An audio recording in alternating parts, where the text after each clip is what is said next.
we have a lot of customers who come here because they know the mission, but that approach with stigma and how much of an impact it has within the community, because we regularly have people come in who have no idea other than we're a restaurant, and they see the mission and they're really touched by that. But I think for people to come in and see that we have a staff with a significant amount of people in recovery, and there's almost like it demystifies, like, oh, they're just like the rest of us. They're humans. Yeah. And it's no different than anywhere else. And like, we get excellent service and excellent food. So I think that's just such a critical piece that really wasn't on the forefront of my mind. And like, when we built the model, it was more that workforce development and how can we bring in revenue. And, you know, honestly, the revenue's probably become the third priority, than making sure it's sustainable. What's the first priority? I think really the workforce development. What's the second priority? The stigma and the community and connections. The third is, are we bringing in revenue? Yep. Yeah. This episode made possible by Restaurant Systems Pro.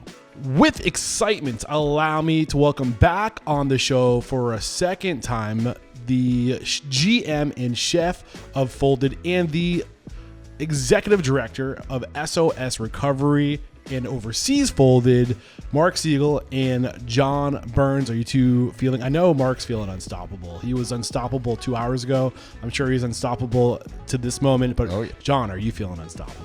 I am, yeah. It's always a pleasure to talk about the work we're doing to help people who have had a problematic relationship with drugs or within the criminal justice system and provide them some workforce development and, you know, kind of help them have a voice when they may not feel they have one. Yeah. So Red's Good Vibes, another 501c3 put Folded on my radar. I think I had heard things, people saying good things, the work you're doing up here.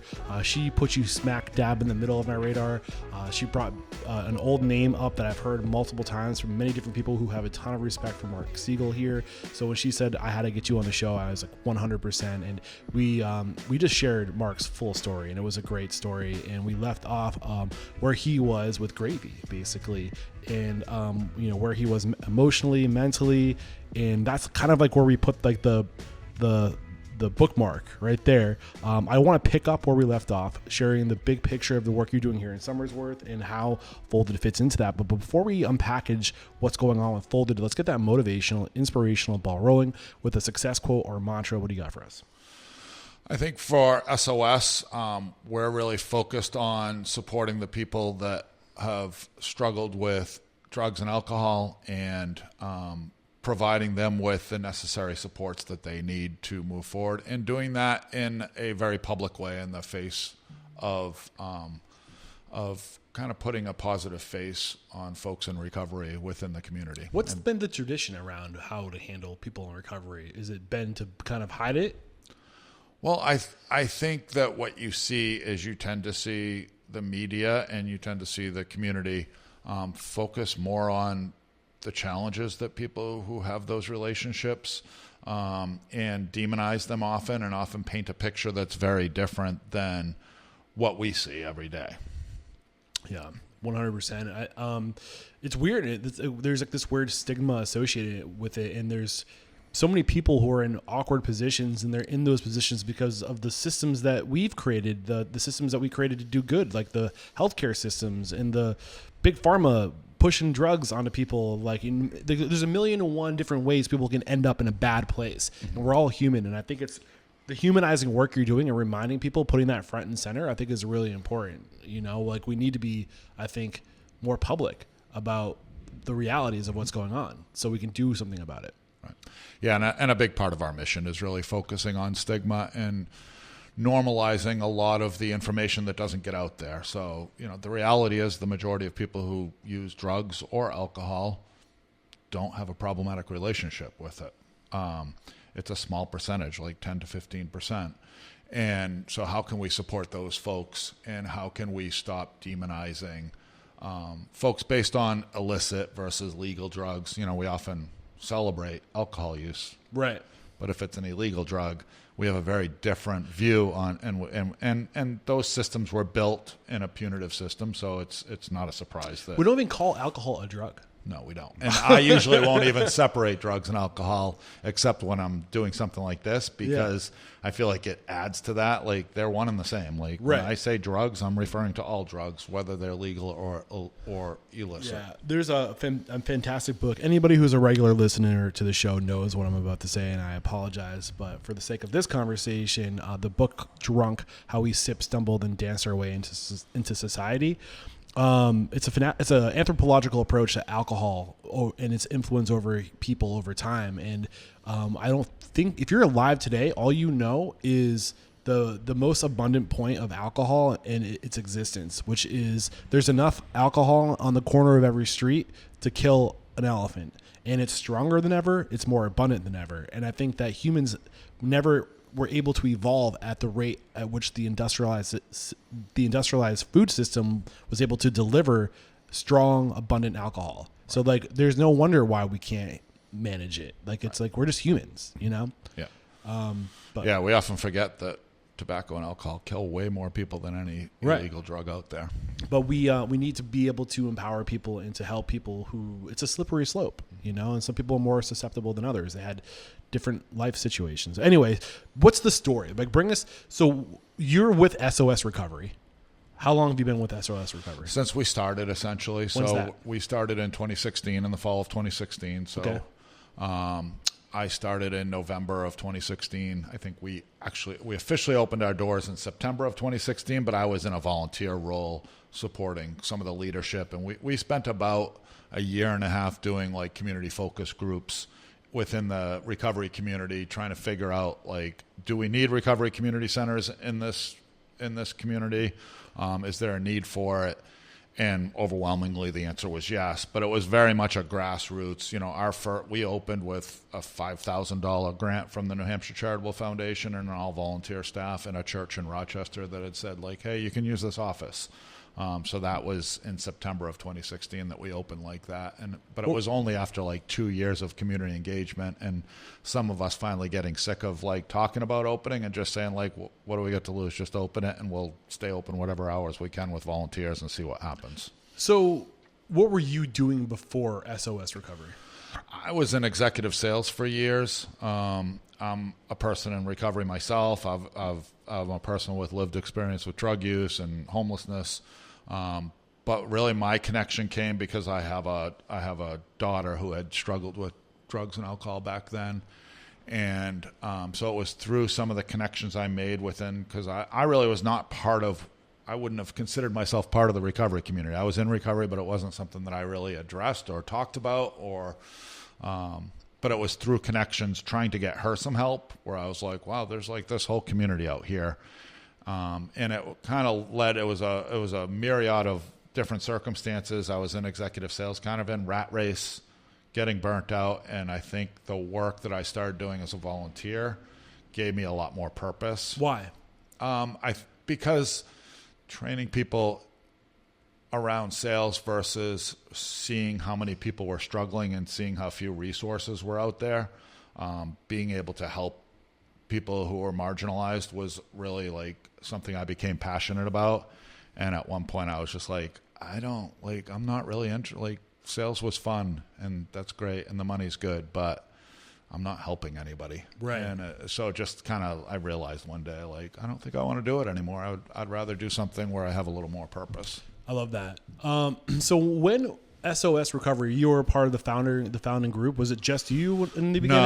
No. There was a group of us. There was probably 8 or 9. The original story is I was running a family support group called Families Hoping and Coping, which was supporting. It was kind of a peer-led group, informal. We met weekly of a bunch of parents who had adult children who were struggling. Or in recovery. And so it was a support group for parents who had children. Yeah, it was a mutual aid support group. We were looking at whether we wanted to make that a 501c3, and I was about to embark on whether to do that. We had a meeting with a bunch of our facilitators and some people who had been really involved with that group. And my good friend, Dean Lemire, gave me a call, and he said, hey, John, can me and Ryan, which is his wife, could we come and sit down with you? We have an idea. And I said, sure. So they came to that meeting, And it was his wife's idea, Ryan Lemire, who had said we should really we've heard about these recovery community centers and recovery community organizations. Do you think we should look at Families Hoping and Coping and what would become SOS? Should we look at doing this? And I said, it's a brilliant idea. And we came out of that meeting deciding we didn't need a 501c3 for the Families Hoping and Coping. And kind of our decision was we need to go out and see what the community needs, because recovery community organizations are really driven by our participants and our volunteers in the community. Just like any business, it's needs, fill consumer needs. Where's the pain? Right. First seek to understand where's the pain, where's the hurt, how can we solve those problems? Right. So we walked out of that saying, let's go out and run some focus groups. At that time, there was men's sober living recovery house in Dover called Bonfire. A lot of the guys from there, we got them together and we started having conversations with them. We started having conversations with law enforcement, with social service agencies. Eventually, Greater Goodwin Community Health decided they'd be a fiscal sponsor for us, and it just took off from there. So whenever I have 501c3s on the show, there's a part of me that likes to explore this business model, because I like to say doing good is good business. And sometimes I appreciate the work that's done. I want to make sure that's clear. I appreciate the work that is done by 501c3s, but I sometimes wonder, why do we need to be a 501c3 to do the work that 501c3s do? Would you need to be a nonprofit to be able to go out, start a business that is geared around serving people? Not necessarily, no. I mean, I think when we look at, I often say, coming from a business and sales background, the only difference between a 501c3 and a for-profit business is a tax status. Yeah. You should be running it like a business, and you should be trying to make it profitable and sustainable. I think you have some advantages in being a 501c3 and making sure the altruistic components of it, and that it's less about the profit and more about the sustainability. Right. So specifically, the tax breaks you get are from donations. So you are not taxed on the income that is donated, and the people who donate are not taxed on that donation. And we're not taxed on, we're probably the only restaurant in New Hampshire that doesn't have a food and beverage tax. Right. So it's things like that. Yeah. So it's taxes around any of our revenue. Right. And I do think the other big thing is if you can put that 501c3 stamp next to your brand and make that known, then I think it creates this level of initiative, desire to donate. So what's stopping me, Restaurant Unstoppable and LLC, from going out and accepting donations from my listeners and from people who want to, I'm doing good work, right? I'm sharing knowledge, I'm lifting people up. But if I was a 501c3, then it's I think you get that little extra bit of there's something more to this, that it sparks up the desire to do more, to give more. Right. I think that's not spoken about enough when it comes to. Right. Yeah. It's definitely the tax deduction is helpful, but at the end of the day, I've altruistic certainly vibes. Learned over 6 or 7 years, people donate to the causes that they're passionate about. Right. If you're not passionate about recovery or what we're doing here at Folded or at SOS, you're not donating to us, period. It doesn't matter with or without a tax status. I've thought about becoming a 501c3. Mm-hmm. I really have, just because I feel if I can because I feel I'm doing the work, but to have that extra little bit of support through donation, I think being able to tie yourself to that 501c3 identity helps. Mm-hmm. Have you found that to be the case? It can, yeah. I mean, I think being, it's a double-edged sword, because with being a 501c3, yes, it provides that, but there is also a very clear, I talk about this a lot when we look at our staff and our wages. There is absolutely this kind of irrational expectation within the community that people who work for nonprofits should make less money. Right. Regardless of how, and the work is often much harder than most of the work that goes on in the private sector. And it's this weird, and it's not a big secret. When you look at social services particularly, people are generally like way underpaid for the amount of labor and the amount of effort and time in the midst of a incredible workforce shortage. And there's a workforce shortage for a reason, because it's hard work. And in full transparency, one of the biggest reasons keeping me from going to a 501c3 is I don't want to feel guilty if I'm profitable. Right. But I think that, it's what you choose to do with that profit. Right. But because of nonprofits, I think that there's like this thing where we put like a negative stigma around profit. Profit isn't bad. Right. You can do a lot of good with profit. You can create a lot of opportunity with profit. You can create a lot of security with profit. What's going through your mind as I say that? Well, I mean, I think if you're building a nonprofit, you have to build it as a business. And I've seen too many nonprofits who are so focused on not making a profit, and that lose sight of that, they go under. Right. Like, if Sounds like a lot of restaurants. Yeah, if you're not profitable, you are not going to survive. Right. It's that simple. I think my biggest push against the nonprofit is that it creates the stigma that profit's bad. Yeah. And I think we need to get away from that. In nonprofits and in business. Go for it, Mark. I'm going to save you a parking ticket and be right back. Really? Yeah, my hero. What up, Unstoppable restaurant owners and operators? We have to interrupt today's video to let you know that Restaurant Unstoppable and Restaurant Systems Pro, we're taking our relationship to the next level. Beginning in July of 2024, Fred Langley, CEO of Restaurant Systems Pro, is making himself available once a week in Restaurant Unstoppable Network to answer all of your restaurant systems questions, whether it's the profit margins. He will look at your P&L. Bring your P&L. He will take a look at that. He will dissect it. He will help you find your profit, whether that be through budgeting, inventory management, costing recipe cards, labor, checklists, you name it. He is a master on restaurant systems, and he's making himself available to you. Fred Langley and Restaurant Systems Pro started as a consulting firm, and for over 16 years, they've been helping their clients increase their profit by 10% or more. What are you waiting for? Click the link below to join our Facebook group, Restaurant Unstoppable Network. You start with SOS Recovery. You find a way, you identify the need. So when you started talking to the community, what was it specifically they said the need was in the community? Well, at that time, I mean, we're talking 2016, so overdose deaths were at all-time highs. And there was very less resources than there are today, and there's still not enough resources. So I think any resource was seen as critical and desperately needed. One of the interesting things about recovery community organizations is we're peer-led. And in terms of like when you look at the costs of running a recovery community organization versus running a typical clinical treatment model, recovery is way less expensive. Why? Well, because it's not a clinical model, so you don't have as much of the compliance and requirements that you have to do for treatment. And the interesting part about a recovery community organization is kind of the return on investment. So, for example, what we do tends to be a lot with, we work with a lot of people in helping them access treatment or access services. But we also provide a lot of support as they're coming out of treatment, which results in better outcomes for the treatment industry. So you're kind of, when you say access, do you mean giving them resources to get the treatment or to connect them with the people? Or both? So what we basically do is for people in recovery, we work with them to help build what we call their recovery capital, which is essentially the internal and external resources to maintain recovery.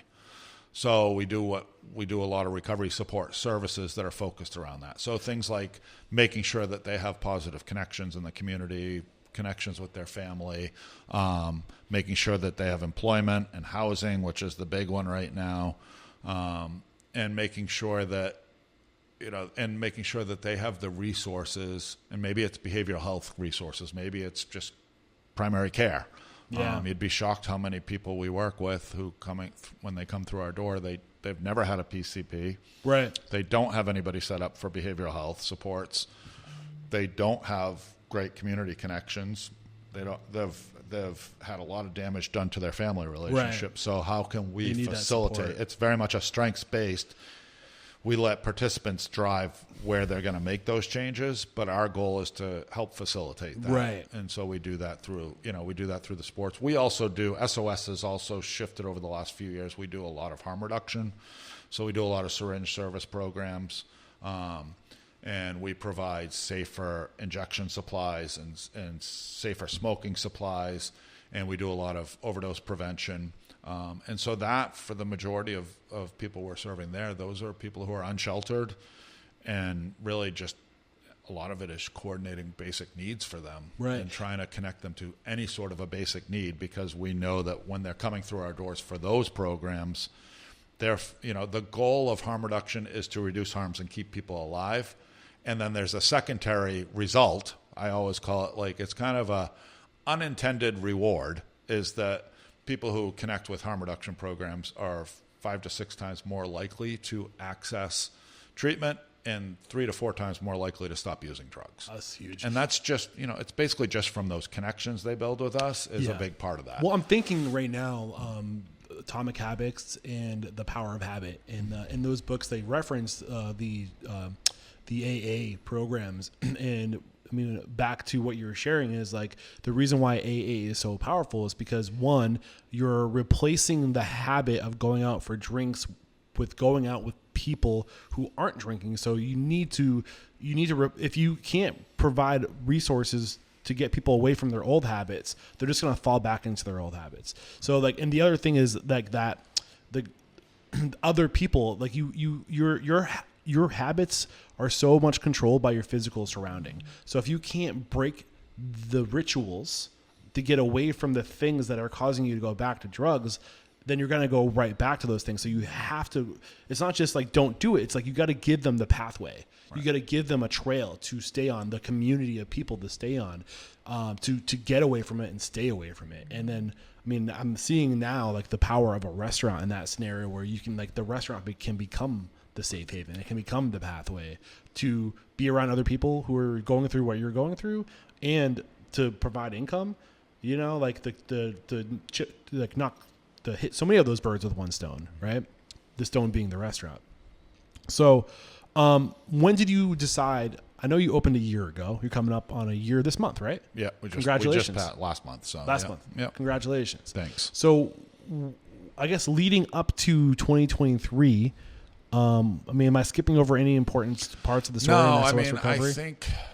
I think my background being in sales and business, what I realized over the first several years at SOS was that sustainability is a little bit of a myth for a nonprofit in New Hampshire. We have like one of the largest per capita. We have one of the highest percentages of 501c3 nonprofits of any state in the country. What do you mean by that, highest percentages? Like, we have more nonprofits. When you look per at the capita? per capita, we have more nonprofits than any other state. So what do you mean by you said that it wasn't sustainable. What do you mean by that? So we were stuck with grants. So most of our funding has to come from federal, state, and private donations, foundations, as well, but primarily federal and state grants. And there's not enough of them, and so you're constantly chasing the next grant in order to stay alive, in order to keep your staff there. And in New Hampshire, it's even more complicated because we have what's called a biennium. So there's no funding stream that lasts more than a year or two at a time. And so I call it Groundhog Day because our fiscal year comes up for the state in July. And usually sometime around January, February, as we're approaching July 1st, we have to go do a ton of advocacy leading up to that, to just fight for the table scraps that keeps us going. And oftentimes with it, you are applying for grants where the deliverables, where what they expect of your organization are excessive for what you're getting paid. But you're often faced with a choice of like, I either accept those and go after this money, or I'm going to have to lay people off. So you learn to be very resourceful and make a lot out of a little. And then the following year, if they do happen to decide to renew that grant, they will ask you to do more for the same amount of money, and it's often flat funded.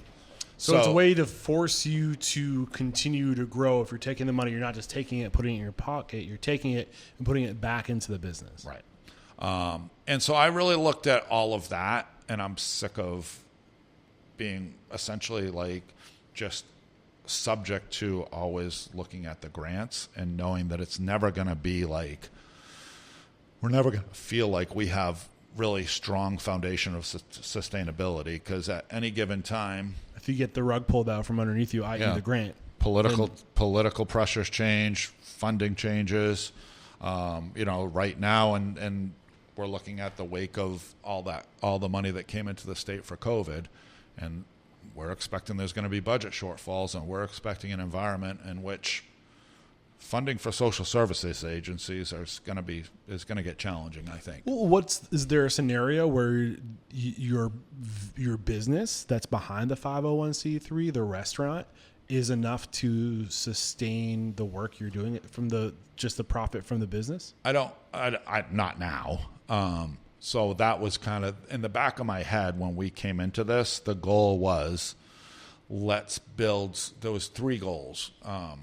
And the first one was, let's do something entrepreneurial, and let's think outside the box as a nonprofit and not just chase grants, and let's build some social enterprise. And when we first thought of it, it was actually more like going to be in the trades. Right. So you really didn't have a business model prior to 2023. Your business model was go try to get grant money and then to use that money to deliver on the benchmarks that are being set for us. Right. And it was kind of in the back of my mind, like, if I ever can find a funding stream to prop up a business that will generate revenue as part of the nonprofit, so that we build a revenue stream. I don't think we'll ever get away from federal and state grants, but our longer-term vision as an organization is, let's get to where 40 to 50% of our revenue does come in from things like Folded. Create another channel of revenue. Yeah, so and in the future, that might be something different than a restaurant. It might be a multi-chain restaurant. Who knows? It's a community of business that has the same core values and vision to give people a path to recovery. Right. I love that. And so that was kind of the first. The secondary goal was, there's a lot of people coming out of incarceration, coming into recovery, and they don't have many opportunities because of felonies on their records or stigma. You got to break the cycle. Yeah. And so how do we, from a workforce development, how do we build workforce development? Because so many of the folks we see are having a hard time getting a job. And I often talk about, like, we see people coming out of like treatment, finding some recovery, and with the cost of housing and the lack of jobs out there, they're generally taking on entry-level positions. They go into like a recovery house for a year, and now if they want to get an apartment, they're probably going to have to find 2 other roommates and go split the cost with 3, because they're all in entry-level positions. What are the odds one of those roommates brings drugs back into the house? It's not even that, though. It's not even that. I think I just look at it, and we see people 3 and 4 years into the recovery who have a return to use, and people are like, how could that have happened? And I'm like, because they're on a damn hamster wheel. Right. Like, at some point when you're not moving forward and you're constantly just chasing month to month to get by, at what point do you say, like, what's the point of all this, and have a slip? Right. It's not hard to envision. Like, a whole piece of recovery is getting away from isolation and and making sure you have hope and have that purpose. If you don't have that purpose, where are you going? And it's hard to find purpose in an entry-level position where you don't see a future moving up. You just listed 2 of the things on Maslow's hierarchy of needs. We actually discussed one of them earlier, more basic need, which is just being seen. But beyond being seen, you have to feel like you're growing, and you have to feel like you're self-actualizing. You need to find a purpose. And if you don't find those purposes, you're never going to be fulfilled. And when you're giving people no pathway to growth and purpose, then the natural alternative path is back to where they started. Right. So this is great work you're doing. So speaking to Caitlin McGrath Levesque, I think I'm saying her name correctly. I apologize if I am not, Caitlin. From Red's Good Vibes. Yes. I kind of got like a BA in like how they work, and I understand from that conversation that you can use your 501c3 as an umbrella for different like entities. So is Folded a 501c3, or is it acting underneath the umbrella of SOS Recovery? Yeah, Folded is actually SOS Recovery. Okay. So it's just a DBA. So there's a legal name filed with the Secretary of State, but the financials, everything that happens here is part of SOS. So it's essentially It's just essentially a program within our 501c3. it's your business entity. Yeah. And you're using like your what would it be? Your EIN is under the 501c3. Yep. Yeah. So we have recovery support services. We have harm reduction programs. We have like a training department that's similar in kind of a social enterprise approach where we do a lot of training around people getting certified recovery support workers. That's more of a for-profit approach within the nonprofit. Right. So, and then we have Folded. And so we have all these different programs, and Folded is just one of them. So what's cool about this is that you could use the Folded. You could essentially treat this like a franchise where you have the brand and the systems, the processes, the ingredients, and you could scale it throughout Manchester, Nashua, and you could all operate under the EIN of the 501c3 and scale it. That's cool. And like my mission statement, I feel the need to echo it right now, is to change the world through inspiring and empowering the restaurant industry. And I think that what you're doing is a shining example of the transformative power the restaurant industry has. Who else does this kind of work aside from the restaurant industry? I feel like we're constantly doing it. I spoke to multiple people who are doing similar work to what you're doing, with helping people who are addicts or in recovery or previously incarcerated. Those two things happen to go hand in hand sometimes, not always. And then I've also spoken to people who help previously drug or sex trafficked individuals. Sorry, that was a hard one to spit out. Get out of that, because these people grew up in that ecosystem. They don't know how to pay their bills. They don't know how to like manage a job. Like their entire life, all those decisions were made for them, and like they get right back into it if they don't know how to break out of it. But like, who takes the time to give a chance to a prostitute, a drug abuser, previously, like these are real people. We don't see them for that. We see them for the label that society puts on them. Oh, that's the stigma. Exactly. Yeah.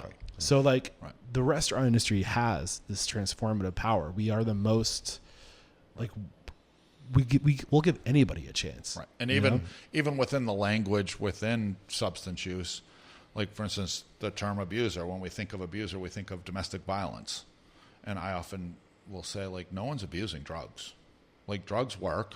They're very effective.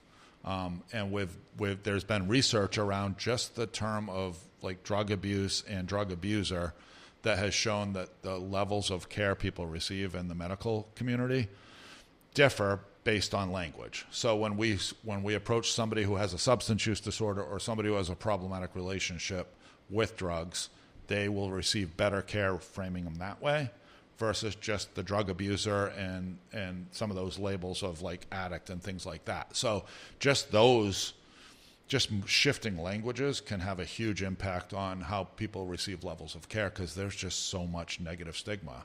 And we see it. We work in a hospital system where we provide recovery supports there. And one of the things we've noticed is about 80% of our dispatches are for people who have struggled with alcohol instead of drugs. It's a very different demographic than what we have at our recovery centers.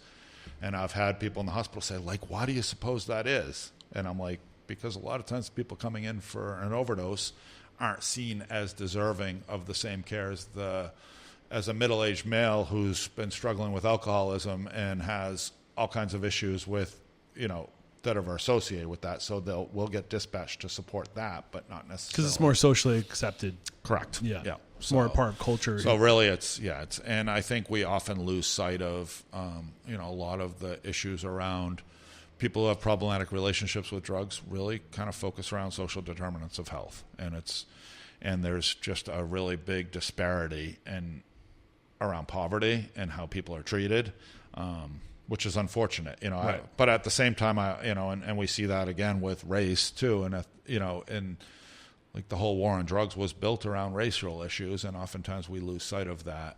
Right. And I will often say, like, the system's not broken; it's working exactly like it was designed. Right. So how do we work with that, and Right. how do we make changes with the systems that have been designed to do exactly what they're doing, which is demonize people and punish them?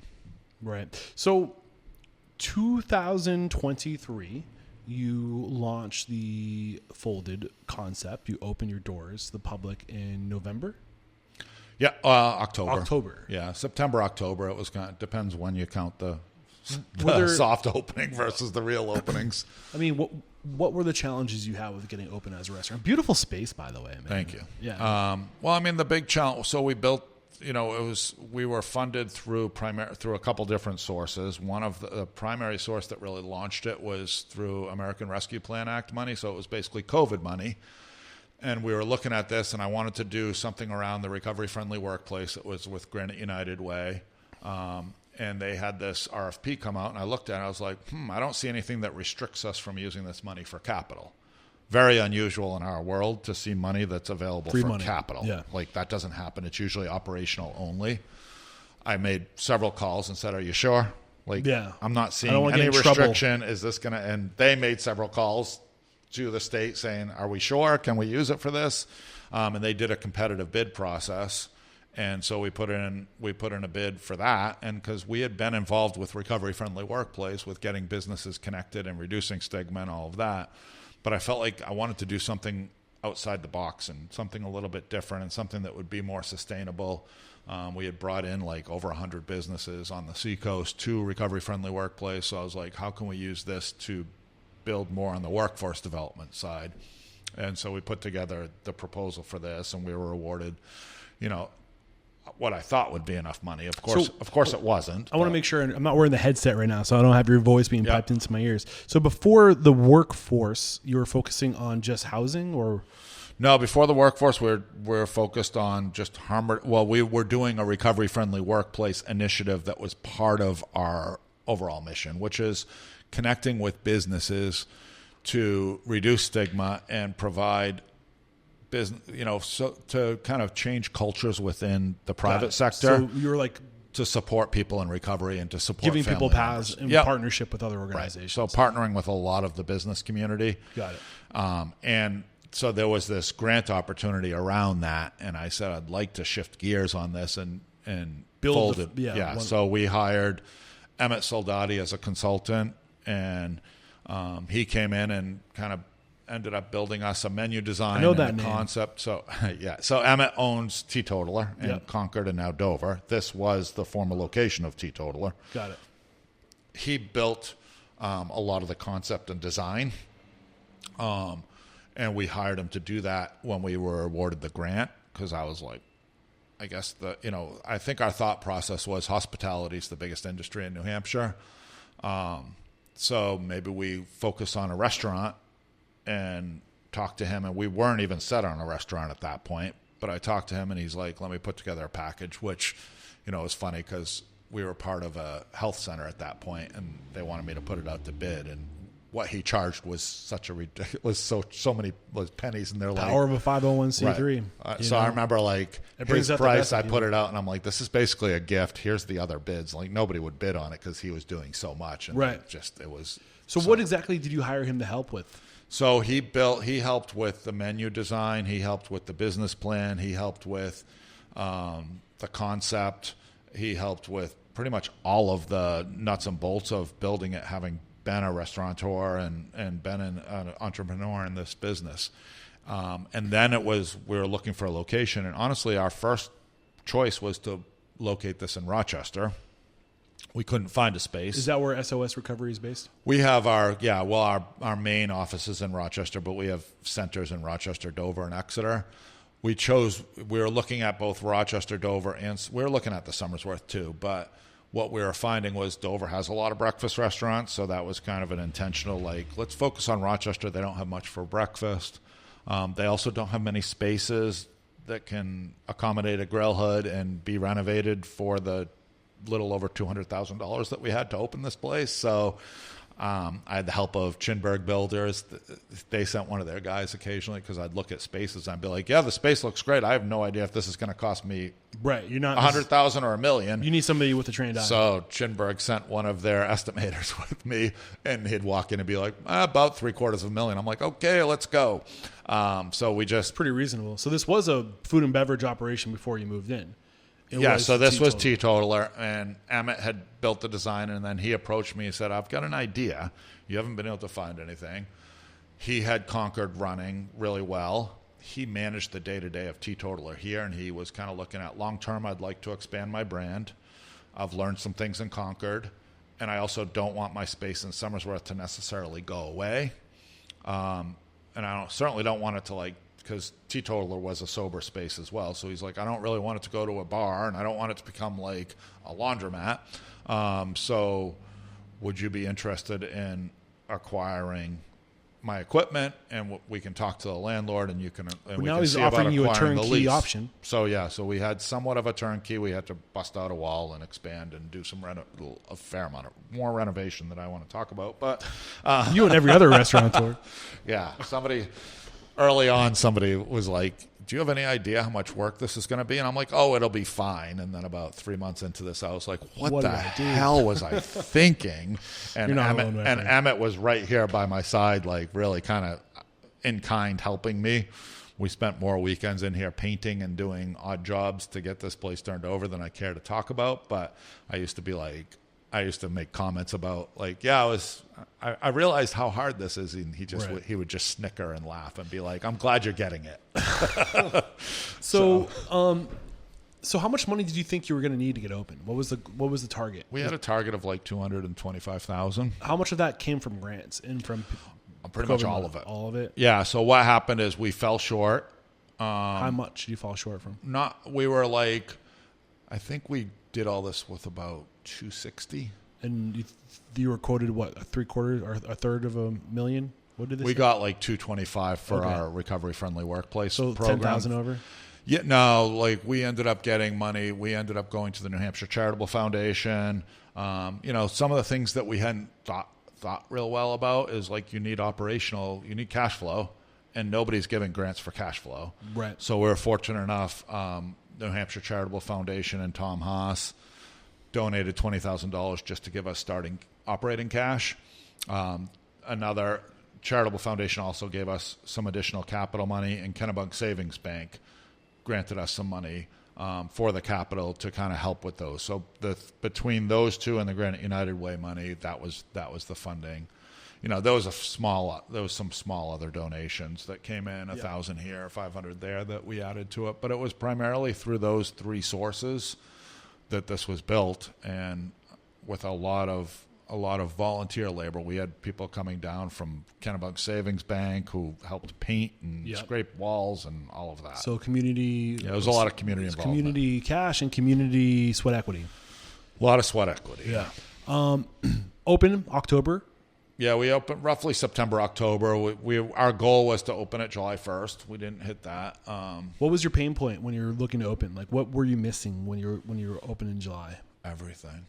I remember people coming in here in April and May and June, like vendors and stuff, and we were like, yeah, we're opening July 1st. And they just would look at me and look at Emmett and laugh because we were so far from it was a disaster. Yeah. And a big part of this is we didn't have a general contractor, so we were the GC. Yeah. So coordinating the trades was probably one of the biggest pain points. Was there's a lack of workforce in the trades. What about permitting? Permitting was not an issue. The city of Somersworth was fantastic. Yeah. I can't say enough about how easy the city of Somersworth really helped us with walking through this. They wanted to see us here, and they were super supportive. The code enforcement officer, the fire department, every piece of Somersworth was if I called and said, I have no idea what I'm doing. What do I do now? They're like, oh, just do this, this, and this, and you're good. One less call that they have to worry about in the future, right? They were really helpful, yeah. So were you, I guess what I'm trying to allude to, we have Mark sitting to your left. What were you I just opened a restaurant, and I'm also trying to run this recovery program, and now I'm giving 80 hours a week to this restaurant. Were you kind of shit, what did I do? Or did you have that part, that operating partner in your head at this point? No, it was a nightmare, to be honest. I came into it I had experience years ago in front of the house, so I'm very comfortable in the front of the house. I have no idea what's going on in the back of the house. I'm still only know enough to be dangerous. I generally ask Mark like every 2 weeks, "Are you sure this is filling your cup?" Yeah. Because I'm so screwed if you leave. Well, we kind of identified that when you and Mark crossed paths. Yeah. His cup wasn't really full. It was kind of emptied. It was kind of gutted. Yeah. Yeah. So I went through, I think, 2 line cooks and a chef before we opened our doors. Oh, wow. So you actually officially opened your doors in October. Yeah. And where had you approached Mark at this point? No, I didn't even know who Mark was. Okay. So what happened? Chef Segal. Sorry. What happened is we had a little bit of. We were honestly pretty fortunate. So Emmett was helping in the kitchen a lot too. So we hired some line cooks. Emmett was helping a lot, but then he started to open up. Tito learned over. He's like, "John, I can't spend every minute." Right. So we did a lot of on-the-job training with people. We had a fair amount of turnover, but it wasn't, I say that because I've talked to other restaurant owners, and when I gave them more specifics about our turnover, they gave me dirty looks and said, "You're complaining about this? You've got it made. Right. The fact that you're staying open is right. Most of us are having to shut down. It's so bad." So we kind of got to a crossroads where I really needed a quality chef to oversee as a general manager. And I knew that, but I wasn't finding the right fit for that. And Emmett actually saw a post on Facebook by Mark who said something about "Hey, I'm considering coming back into if anybody has any ideas, give me a call." So Emmett reached out to Mark, and Emmett came to me and he's like, "Hey, you need to connect with him yesterday, because don't you if there's any chance of you bringing him in, don't let anybody else grab him." So Chef Mark Segal. Yeah. Do you remember this phone call? Oh, yeah. Yeah. How'd it go? Very well. So he calls you. Were you expecting him? Did he reach out to you by text first or anything like that? No, with a call. And shortly thereafter, I think I got a text from Emmett saying John was going to reach out. And I think I'd pretty much just gotten done reading the text when the phone rang. Okay. So how did Emmett pitch this to you?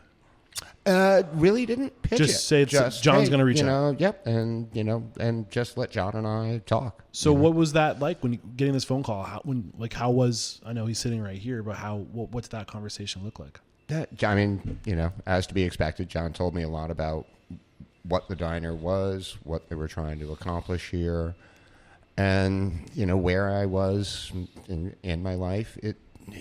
It sounded that's kind of where we left it off. Good place to be. Yeah, when we literally the episode that is recorded and published just before this one is the story of Chef Mark Segal. I didn't really have you get into where you were. I figured that point of where were you emotionally?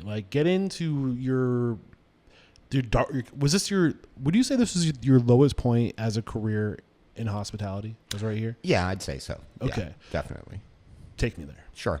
4 years of, quote unquote, fighting the good fight, all that stuff, trying to constantly adapt, change. But the energy level that it took to also drive the organization through all that, being that positive individual, even though, it's mostly my nature, but I wasn't feeling it by that, because, I'm also trying to, I could see what was happening. And could see the restaurant slipping away, essentially. So I was wondering, and I don't know a lot about your history, but there's a good chance because you were in the restaurant industry that you yourself might have struggled with substance abuse. Was that ever a thing for you?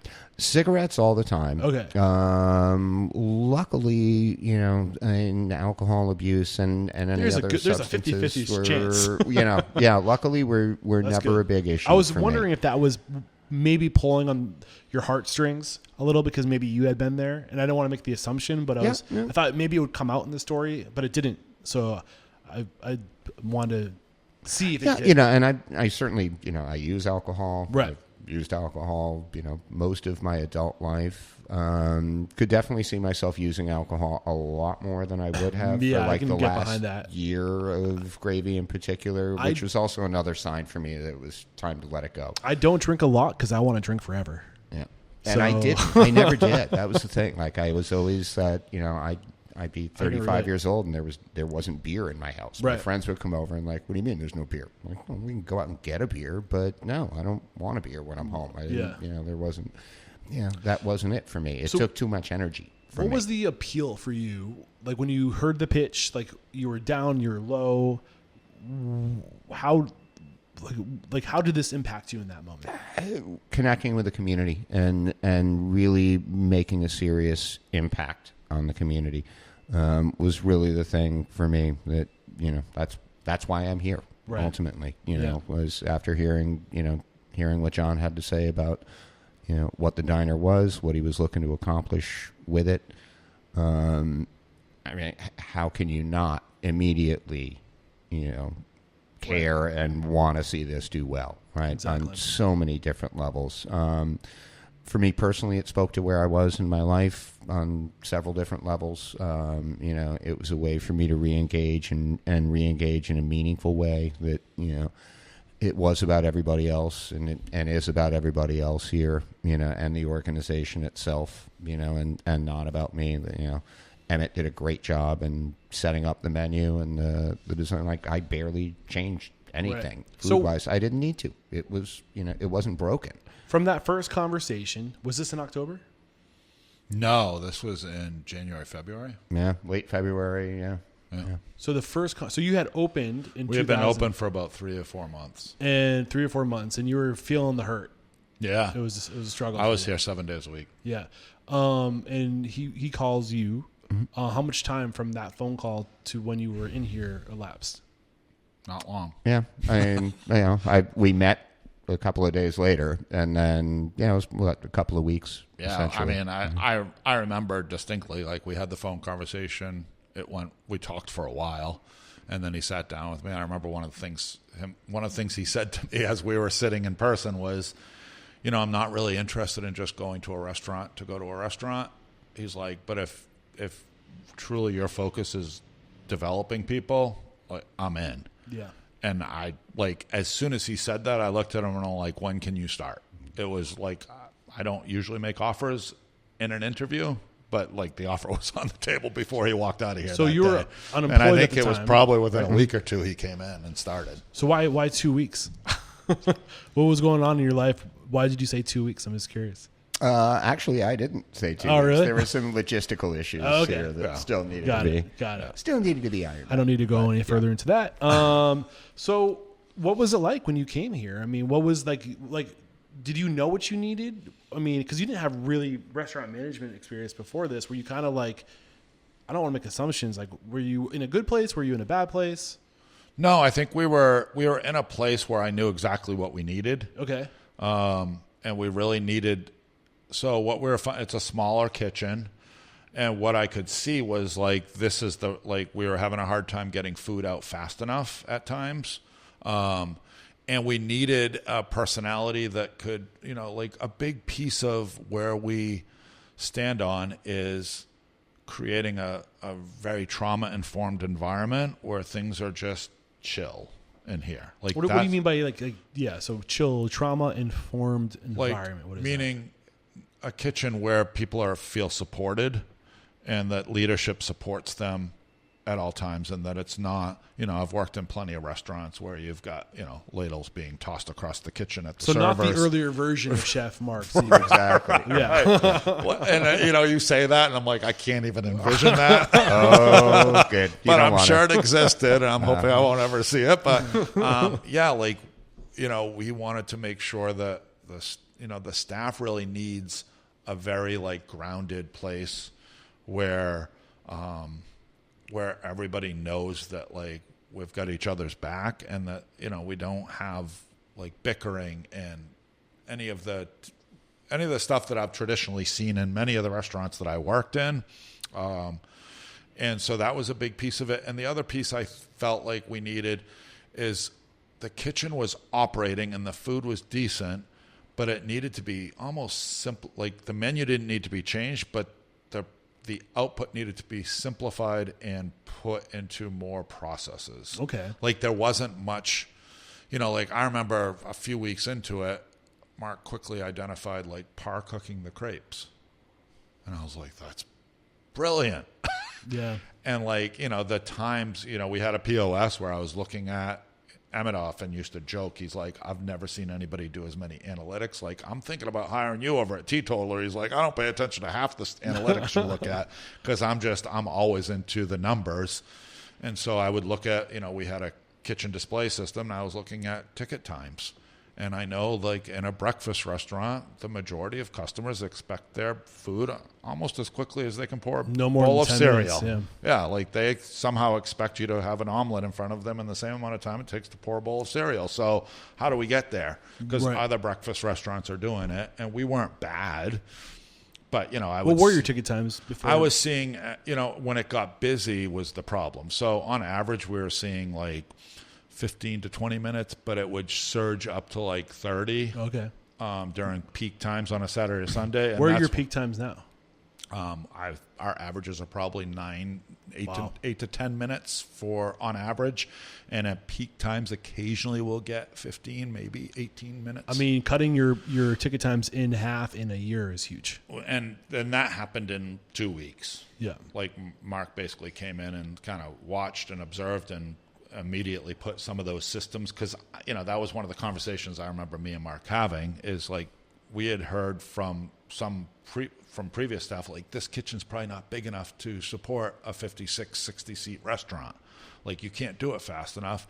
And Mark just kind of rolled his eyes at me and he's like, have you been to Manhattan lately? Yeah. He's like, there's restaurants doing way more than like we would ever, like if we ever get to that point, and they do it in a, you know, and that's where a footprint that's a quarter of the size. That's so where like, having it a can be chef done. like Chef Mark Segal in your corner can just make or break a and business. that's really where I have no skill set in that. Yeah. Like I could, you know, I might be able to cook some toast and some hash browns on the grill, but outside of that, like building par inventories, you and need building that part process of the business. You need that person. Right. So that was huge. That was really the big difference maker, and that with his personality and just I don't know what you're talking about. Yeah.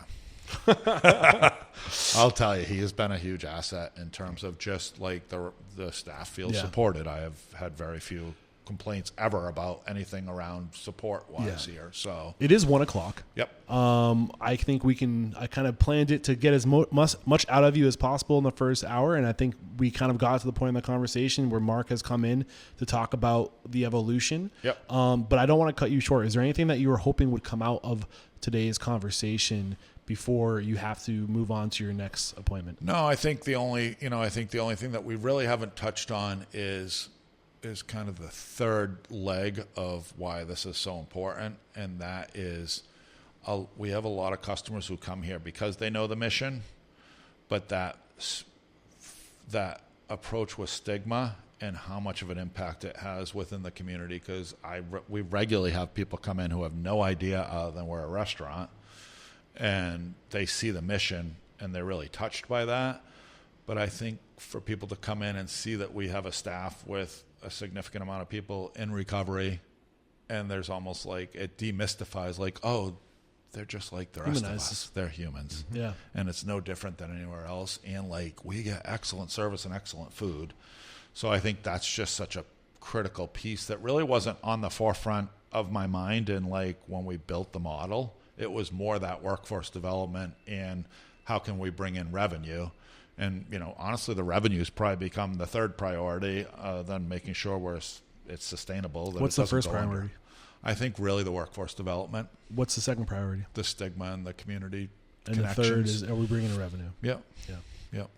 This has been a lot of fun. I mean, I don't want to cut you short. Is there anything else you have to share? Or nope. Appreciate your time and really honored to be able to do this. Pleasure's mine. I mean, you guys are doing work that's making an impact.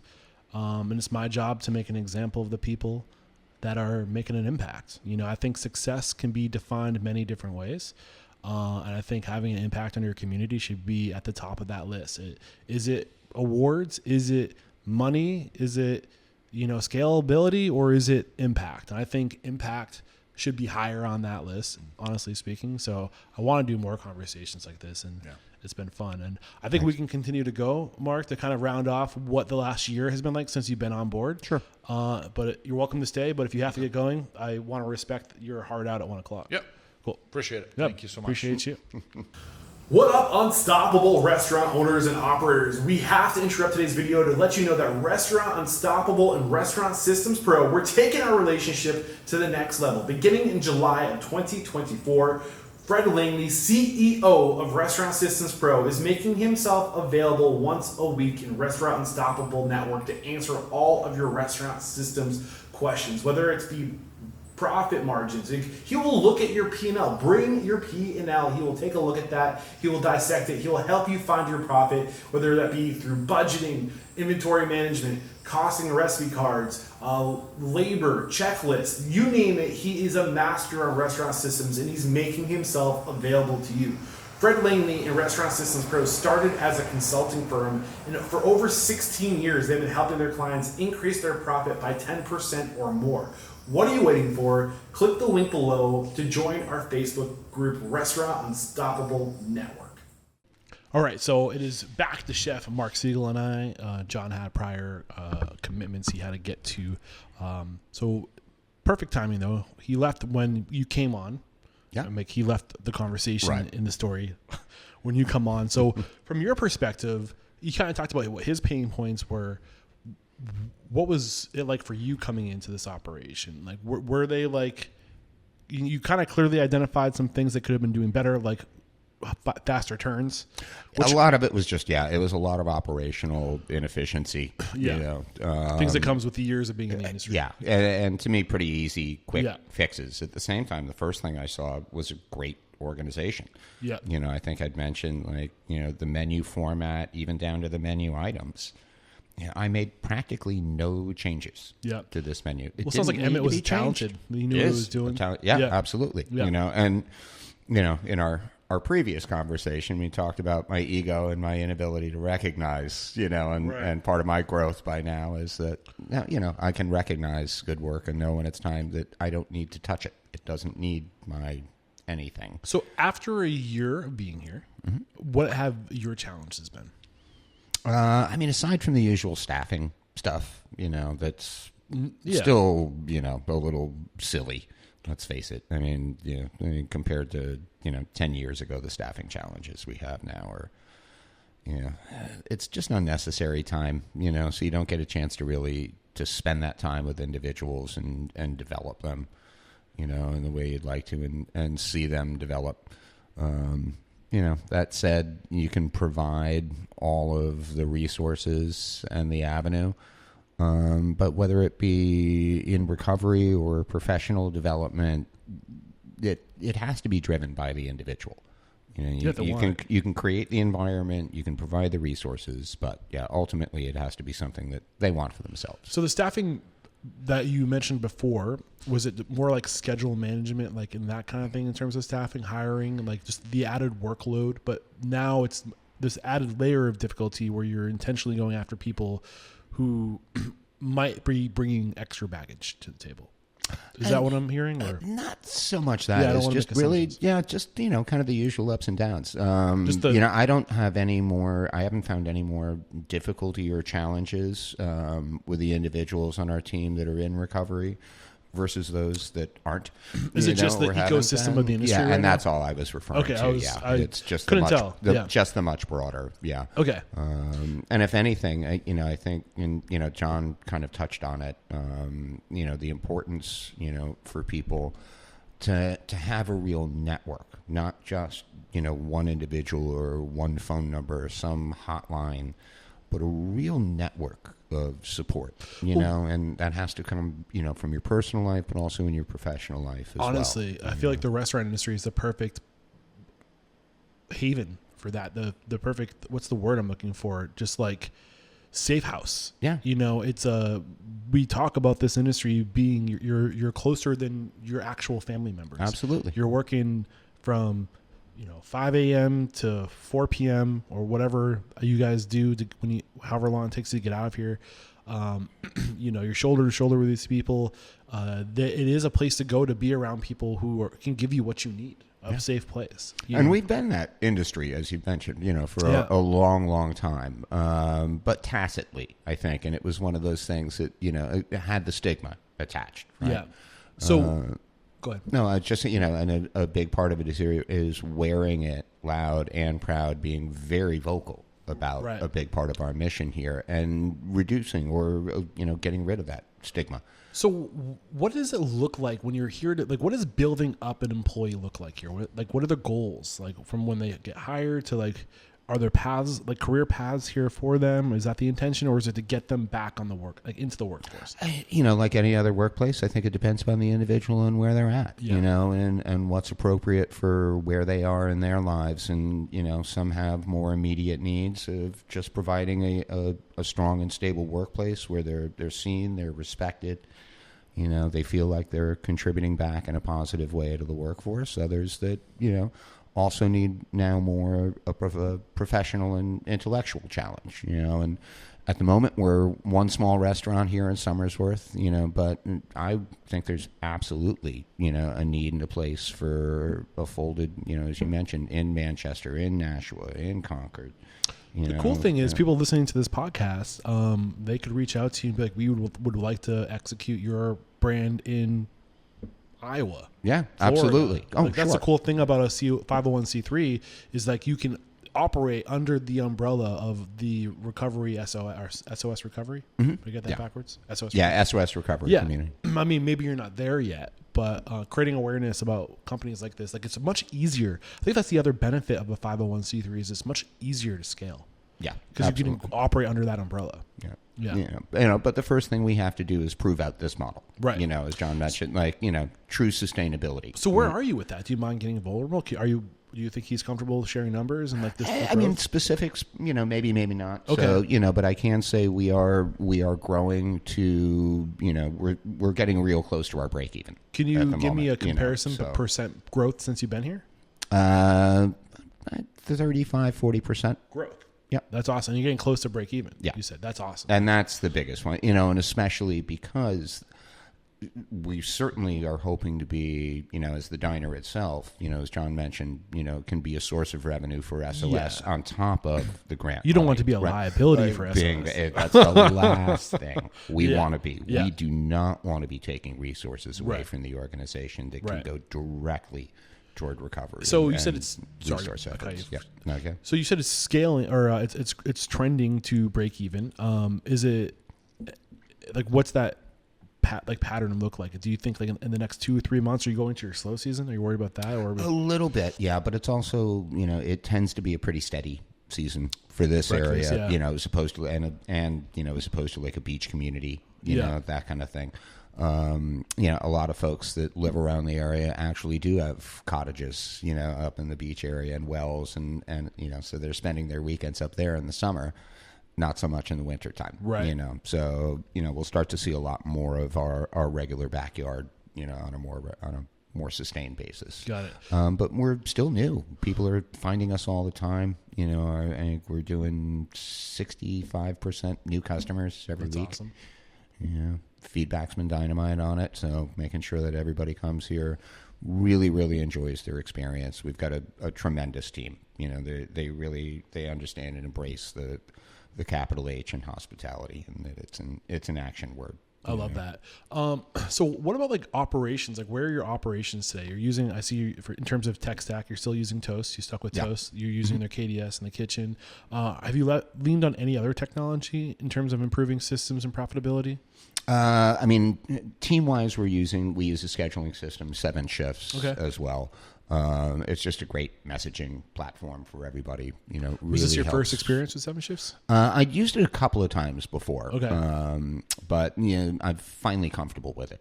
Okay, cool. As well. Did you bring that on, or was it here? No, it was already here. Okay, cool. Yep. John's a very digital individual, cool. So we've got another system that we use for payroll. What's that? As well, iSolved. Okay. So, iSolved? iSolved. Yeah. The first time I've heard of that. How do you like it? It's fine for me. It tends to drive our team members a little crazy, only because they'll have to log in on our POS system in order to use the POS. Oh, really? They got to make sure that they're clocking in and out. Is there an integration with Toast? I would imagine there is. Probably some. We just changed over to Toast, so we were using your influence. Yeah. And John had already been familiar with the program, but I happen to have my old Toast POS system from Gravy, the hardware, and already was familiar. I did my own back end build out. Got it. When I opened Gravy. So what were you using before? Square. What was that hard transition for the team? Not at all, because it's still a Windows-based program. So for them, it's still just pushing a couple of tabs on a touchscreen. You know, so they're configured slightly differently. From what I've heard so far, feedback from everybody, they're finding it much cleaner and easier to use. So, were they using a KDS with Square? Yeah. They were. Mm-hmm. What was it specifically that made you convince them to make the move to Toast? Technical issues and mostly support issues with them when it would come down to it. Support was just a little too tough to come by. Yeah. And I'd certainly never had that experience with Toast in the 4 years that I used them at Gravy. So got it. Any other tech tools you're using, leveraging? I'd like to dive deep into tech. Yeah, no, not at the moment. I mean, we're certainly looking at bringing on a social media manager. We're handling it all in-house right now. Yeah. But having an individual or an organization that it can have us across several platforms, because it is now, it's X, it's Instagram, it's you touch different demographics with each of those platforms. I finally got rid of my AOL account, but I'm still a Facebook guy. I'm almost 60.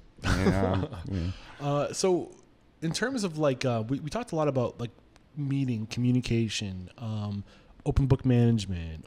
Where does the line get? Are you bringing the team into the numbers? Are you coaching around? What does the management look like today? How much are you empowering these people that are coming to work with you? It's on an individual basis again, because those numbers can also be a little overwhelming. Right. We talk about our dailies every single day. Everybody on the team's got a really good sense of how we are in terms of our overall financial health. There's no need to to sugarcoat any of that stuff or keep that from them. They're invested in the effort. Yeah, they want it to be successful. It's their future too. Yeah, they want to see us do well. Obviously, if we're doing well, then they're doing well also. But at the same time, I'd like to be having more and all that. But because we're such a small team, I don't get a chance to really sit down with the P&Ls, with these guys and really go through it. How many people do you have employed? We've got 7. 7 employed? Yeah. How many shifts? We're open just 5 days a week. Wednesday to Saturday? Sunday. Sunday? Yeah. So, there's one other full-timer with me back there in the kitchen, another part-timer, dishwasher, and then 3 servers. Is everybody that is employed here somebody who is in recovery? Nope. Okay. Some are, some aren't. Nobody wears a name tag. We don't want anybody identified in that way. Yep. We just want them identified as part of our team and part of a productive member of our team. That's part of the whole point of reducing stigma. What's the goal in terms of if you're operating on all cylinders in terms of staffing? Right now, once we finally hit stride, we'll wind up definitely needing a host, which we don't utilize right now on the weekends. The servers are great about sharing it. They're really aware.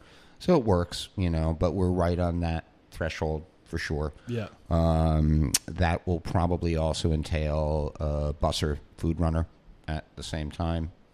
More than likely the way that progression goes is that host will also be willing to do a little double duty in both. What I see, my hope listening to this story is that this becomes more than just a job, but a career path for people and an opportunity of we can build you up. We can give you the skills you need to go open your own restaurant. Sure. But what we would love is for you to take these systems, to take these processes, to take this culture, to take this mission to a different city and to be what Mark Segal was to you. That's exactly John. To be what John Burns was to you. John and I will talk about those, that in terms of staffing challenges. And right now, our staffing challenges are simply: do we have enough people to work the shift on any given week? We want to have staffing challenges, but we want to have them because they have been empowered in a way. They have learned and grown and are ready to move on for the next thing. And maybe they've grown to the point where they've outgrown Right. Folded. Right. That's job well done on Yes. our part. I That's think if we for can every accomplish restaurant. that, absolutely. Yeah. As much as you never want to lose anybody that's become really valuable to Right. your organization, but if you're really invested and you really care, you want to see them move forward. Yeah. You want to see them grow and develop. You know, Or at least grow with you. yeah, and if they can, certainly, then and that's the point. You Right. know, but if you're growing at different paces, And that's, I think, what ends up happening when you make it about other people's growth and pushing them out and wanting to see the best for them. What ends up happening is a mutual level of growth. Yeah. Because a certain amount of people will stay with you, and they're going to make you better, and you're going to make them better, and that's the natural path to growth.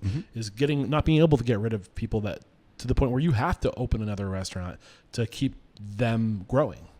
You know. that's exactly it. And they're either going to go on to another restaurant or open their own, what have you. But in some way, they're able to continue to move forward and bring themselves forward. Mark, I've really enjoyed today's conversations with you. Any other final thoughts before we say goodbye officially for the day? I just want to thank you so much for this time, Eric. pleasure's I mine, think man. back to all those years ago in That's Boulder, crazy. Colorado. What year was that? right? 2013? Yes, actually, yeah.